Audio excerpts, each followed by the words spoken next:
Hola a todos. ¿Alguna vez pensaste que lo sabes todo? No estamos hablando de ser un experto en física nuclear, escribir sonetos como Shakespeare o poder citar información de Wikipedia de memoria.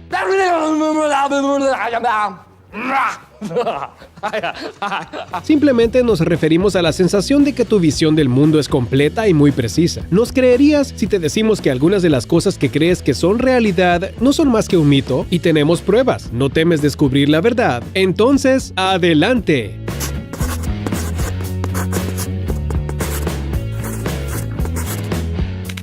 Gran Muralla China. Una de las maravillas del mundo, un monumento que todos deben visitar, una obra maestra de la arquitectura antigua y una verdadera proeza. La Gran Muralla China es todo eso y mucho más. Su longitud es de 21.196 kilómetros y fue construida hace muchos siglos. Se cree que la muralla china se puede ver incluso desde el espacio. Sin embargo, la NASA afirma que el monumento es apenas visible desde la órbita baja terrestre y solo en condiciones climáticas favorables. En general, casi igual que cualquier otro objeto grande creado por el hombre. También existe el mito de que la Gran Muralla China se puede ver incluso desde la superficie de la Luna, a simple vista. Esta idea apareció en 1754, es decir, mucho antes de que la gente pudiera ver la Tierra desde nuestro satélite. En realidad, el ancho de la Gran Muralla visto desde la Luna sería el mismo de un cabello humano visto desde una distancia de 3 kilómetros, es decir, sería imposible verlo. Por lo tanto, todo aquel que quiera ver la muralla con sus propios ojos debe viajar a China y no a la Luna. Pero pronto no habrá nada que ver aquí. Aunque partes de la muralla al norte de Pekín y los centros turísticos cercanos han sido preservadas e incluso reparadas, en muchos otros lugares la muralla se encuentra en muy mal estado.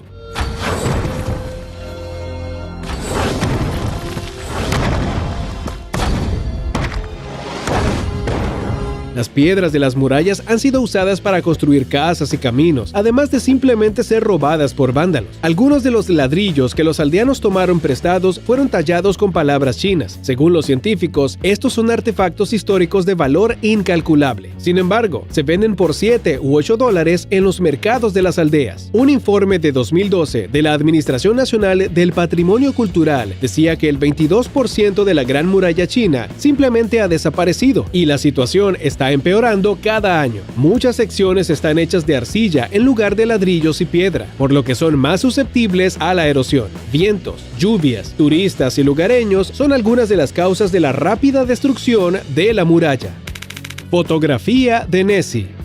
Quizás una de las leyendas más famosas es la leyenda del monstruo del lago Ness. La primera mención escrita de la misteriosa criatura que vive en las aguas del lago Ness se remonta al siglo VI después de Cristo. La vida del santo Columba habla del triunfo del santo sobre una bestia acuática en el río Ness. Un poco de folclore medieval, una pizca de leyendas celtas y ahora hay gente que dice haber visto al monstruo con sus propios ojos. Y con la propagación de las cámaras también aparecieron pruebas documentales. La llamada foto del cirujano es la primera imagen de la cabeza y el cuello de la criatura. Se creía que su autor era el Dr. Robert Kenneth Wilson. La fotografía complementaba la historia del ser prehistórico que se había desarrollado en esa época. Según el fotógrafo, la foto fue tomada por accidente. Wilson afirmó que miró al lago y de repente vio un monstruo.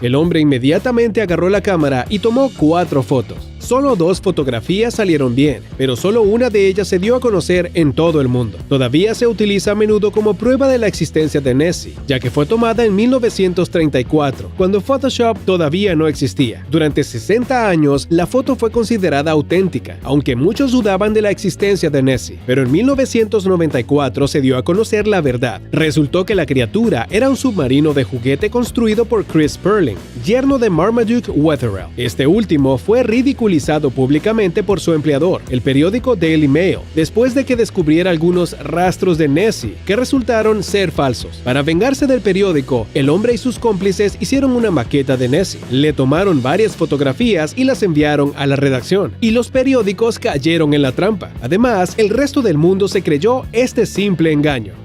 Pirámides y esclavos.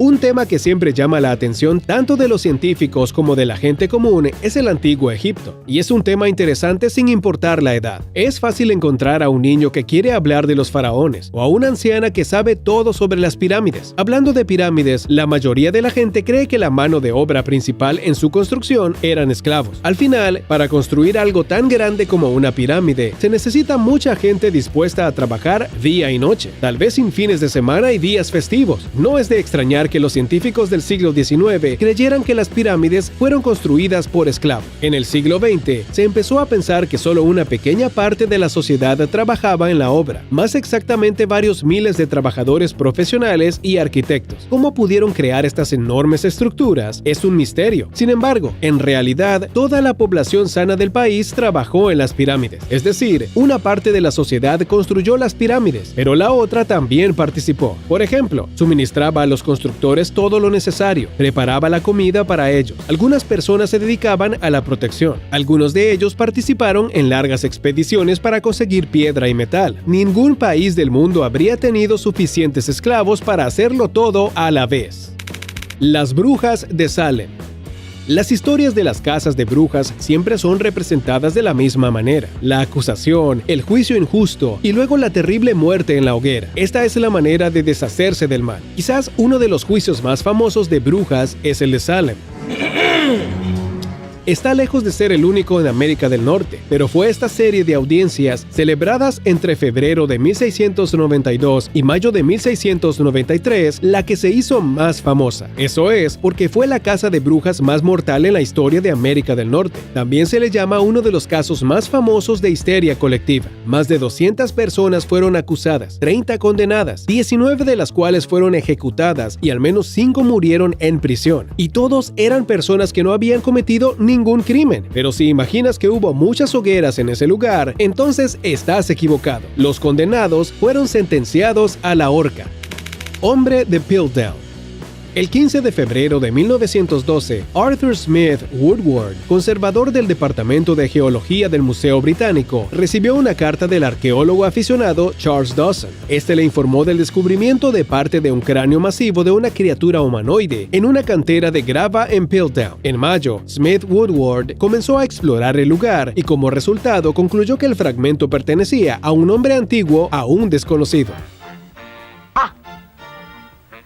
Por si no lo has entendido, un hallazgo así para un científico es un verdadero tesoro. No todos los días se pueden encontrar restos de humanos de los pueblos antiguos más famosos, ni qué decir de un humanoide completamente nuevo. Woodward y Dawson continuaron sus excavaciones, encontrando otras pruebas de la existencia del antiguo hombre de Piltdown, más fragmentos de cráneo, una mandíbula con 2 dientes, una variedad de fósiles de animales y herramientas primitivas de piedra. Fue una verdadera sensación. Woodward hizo una reconstrucción del cráneo y el 21 de noviembre de 1912, el periódico Manchester Guardian publicó un artículo sobre el asombroso descubrimiento en Sussex. El material decía que la criatura a la que pertenecía el cráneo probablemente vivió hace 1 millón de años y que era el primer antepasado humano encontrado en Inglaterra. Pronto se anunció a la comunidad mundial el descubrimiento del hombre de Piltdown. El descubrimiento, que pretendía ser el eslabón perdido en la evolución entre el mono y el hombre moderno, causó sensación.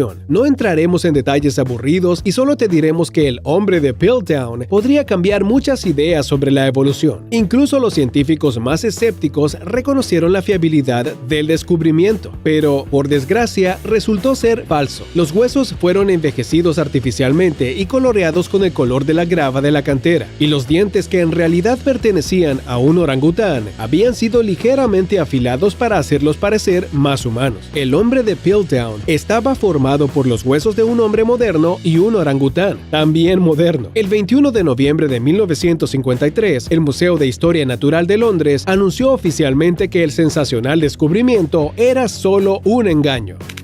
Vikingos y cascos con cuernos. ¿Cómo te imaginas a los vikingos? Tienen barbas, escudos redondos, probablemente hachas o espadas y, por supuesto, cascos con cuernos. Y cuantos más cuernos, mejor. Seguramente los severos guerreros del norte mostraban su severidad de esta manera. Sin embargo, los historiadores que estudian cuidadosamente las tumbas de los vikingos insisten en que nunca se han encontrado cascos con cuernos. En serio, ni uno solo. A pesar de los lugares de entierro bien conservados, los arqueólogos solo han encontrado un casco vikingo y no tenía cuernos, pero no porque se hubieran caído después de mucho tiempo, sino porque simplemente nunca habían existido. Después de todo, en la batalla, estos elementos no solo serían inútiles, sino incluso peligrosos. Un casco con cuernos es mucho más fácil de agarrar por parte del oponente. Entonces, ¿de dónde salió esta extraña imagen de los vikingos? Bueno, se cree que los artistas románticos escandinavos de la segunda mitad del siglo XIX son los responsables de los cuernos. Por ejemplo, el artista sueco August Malmström representaba a sus antepasados vikingos con cascos con cuernos. En 1876, basándose en sus pinturas, Carl Emil Doppler creó cascos con cuernos dorados para los personajes de la ópera de Wagner, El Anillo del Nibelungo, y así quedaron en la historia. Armadura pesada. Ya que estamos hablando de cascos, es hora de prestar atención a otros detalles del equipo de los caballeros. Se cree que la armadura del caballero es algo así como una lata muy pesada para proteger el cuerpo.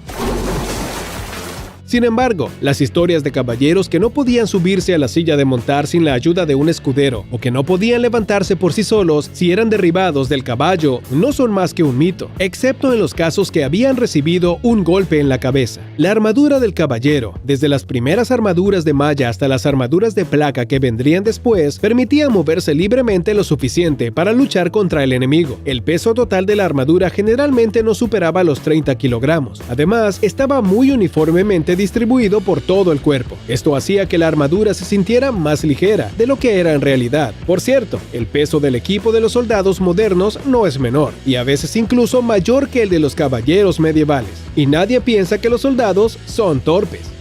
4 de julio. El Día de la Independencia de Estados Unidos se celebra el 4 de julio para conmemorar la firma de la Declaración de Independencia. Es un documento histórico especial en el que las colonias británicas de Norteamérica declararon su independencia de Gran Bretaña, pero de hecho es un poco más complicado que eso. El 4 de julio es, en efecto, relevante para la Declaración de Independencia, pero ese día no se firmó, sino que solo se adoptó, a pesar de la prevalencia de este mito, en el que incluso los propios ciudadanos estadounidenses creen. Los historiadores rechazan categóricamente la firma de la declaración del 4 de julio. Afirman que la mayoría de los delegados firmaron la declaración el 2 de agosto. Pero esto no es motivo suficiente para correr la celebración, ¿verdad? Eso es todo por hoy. ¡Hasta pronto!